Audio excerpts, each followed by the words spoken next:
अधिकतम प्रकाश घनत्व के माध्यम को ज्ञात कीजिए, न्यूनतम प्रकाशिक घनत्व के माध्यम से भी ज्ञात कीजिए। 10.3 से जो 10.3 जो सारणी 10.3 से अधिकतम प्रकाशिक घनत्व के माध्यम को ज्ञात कीजिए और न्यूनतम प्रकाशिक घनत्व के माध्यम को भी ज्ञात कीजिए। अधिकतम प्रकाशिक घनत्व के माध्यम हीरा है जिसका अपवर्तनांक 2.42 होता है।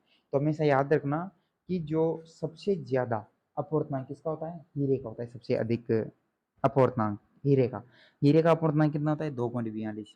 और न्यूनतम प्रकाशिक घनत्व के माध्यम वायु है जिसका अपवर्तनांक वायु में यानी कि प्रकाशिक घनत्व के माध्यम वायु है जिसका अपवर्तनांक 1.003 होता है।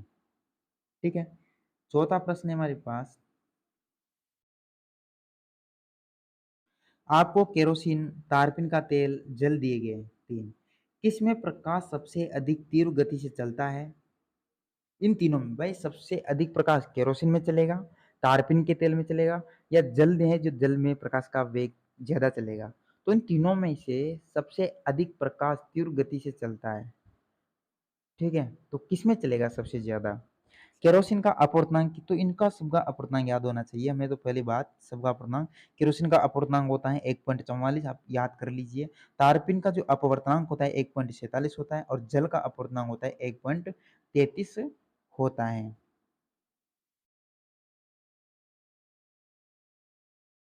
तो इसे पता लगा कि जल में प्रकाश की चाल सबसे अधिक है और तारपीन के तेल में प्रकाश की चाल सबसे कम है, क्योंकि जिसका अपवर्तनांक जितना अधिक होगा उस माध्यम में प्रकाश की चाल उतनी ही कम होगी, और जिस माध्यम का अपवर्तनांक जितना कम होगा उसमें प्रकाश की चाल उतनी ही अधिक होती है। ठीक है, यानी कि इसका जो प्रश्न था, ये प्रश्न ये बोल रहा था कि केरोसिन हो या तारपीन का तेल हो या जल हो, सब प्रकाश का सबसे जो प्रकाश है वो सबसे अधिक तीव्र गति से किस में चलेगा, किस द्रव्य में चलेगा? जिसका अपर जिस जिस द्रव्य का अपवर्तनांक अगर ज्यादा है, जिस द्रव्य का, तो उसमें क्या होगा, वेग हमेशा कम होगा। ठीक है, अब यहां पर देखिए कि 1.44 और तारपीन का अपवर्तनांक 1.46, तो सबसे ज्यादा ये जो तारपीन का जो अपवर्तनांक है सबसे ज्यादा है, इसका अपवर्तनांक क्या है, सबसे ज्यादा अपवर्तनांक किसका है, तारपीन का, तो इसका वेग सबसे कम होगा। ठीक है, फिर उसके बाद केरोसिन का होगा अपवर्तनांक इससे कम, फिर सबसे कम अपवर्तनांक होगा जल का। तो सबसे कम वेग किसका होगा, तारपीन का, सबसे कम। फिर उससे ज्यादा अपवर्तनांक मतलब उससे ज्यादा जो वेग किसका होगा, केरोसिन का, फिर उससे ज्यादा जल का, यानी कि जल का वेग सबसे ज्यादा होगा, फिर उससे कम वेग होगा केरोसिन का, और सबसे कम वेग होगा तारपीन का। नेक्स्ट प्रश्न है हमारे पास,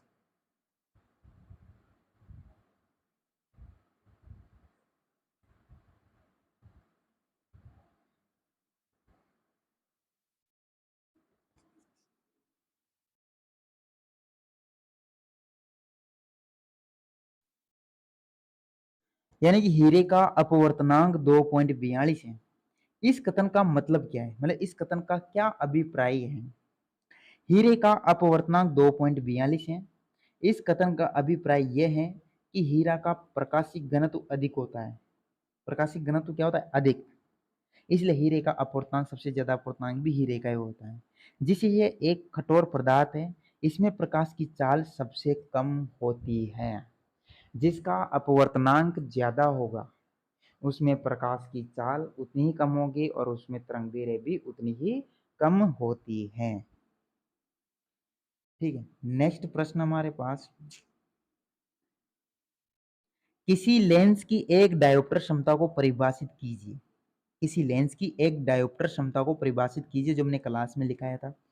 तो एक लेंस की डायोप्टर क्षमता, यदि किसी लेंस की फोकस दूरी अगर 1 मीटर है, यदि किसी लेंस की अगर फोकस दूरी है ना, अगर वो 1 मीटर है, तो इसे लेंस की एक डायोप्टर क्षमता कहते हैं, एक डायोप्टर क्षमता कहते हैं।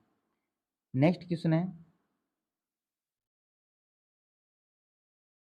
कोई उत्तल लेंस किसी सुई का वास्तविक तथा उल्टा प्रतिबिंब लेंस से 50 सेंटीमीटर दूर बनता है। प्रतिबिंब कहाँ बनता है? 50 सेंटीमीटर दूर बन रहा है। यह सुई उत्तर लेंस के सामने कहाँ रखी है? यदि उसका प्रतिबिंब उसी साइज में बन रहा है, मतलब 50 सेंटीमीटर पर दूरी पर तो है, लेकिन उसी साइज में बन रहा है जिस साइज का बिंब है, तो लेंस की समता भी ज्ञात कीजिए। यानी कि इसका मतलब ये हुआ कि जो अ, अगर हम मुख्य फोकस से, यानी कि कोई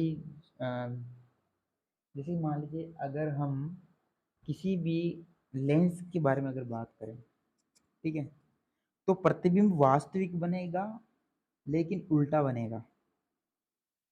प्रतिबिंब की दूरी 50 सेंटीमीटर है, बिंब की ऊंचाई और प्रतिबिंब की ऊंचाई।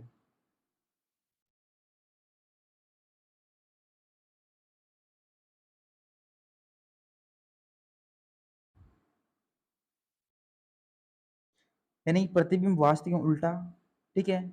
तो ये 1/1 माइनस एक आवर्धन, लेंस का आवर्धन का सूत्र है m बराबर v अपॉन यू, तो 50/u, तो ये बनेगा u बराबर -1।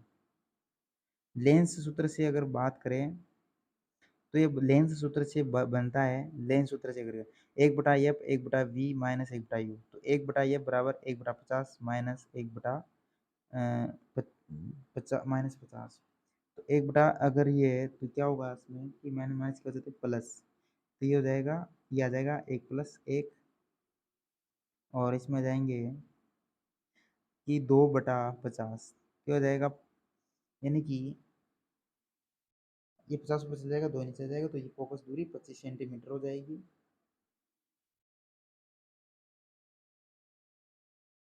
तो फोकस दूरी 25 सेंटीमीटर है, तो यानी कि अगर इसमें मीटर में कन्वर्ट करें तो 0.25 मीटर। लेंस की क्षमता 1/f, तो लेंस की क्षमता कितनी होगी, 1/फोकस दूरी कितनी है, 0.25 मीटर है, तो 100/25 यानी कि 4 डायोप्टर।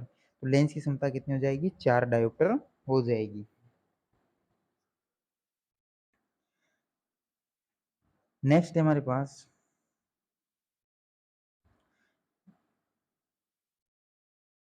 हमारे पास आज इतने ही क्वेश्चन काफ़ी है, और अगले नेक्स्ट जो वीडियो है उसमें, नेक्स्ट जो दूसरा जो पार्ट होगा उसमें बहुत सारे लेंस से संबंधित क्वेश्चंस करेंगे, और ये एग्जाम में बहुत आते हैं ऐसे क्वेश्चंस।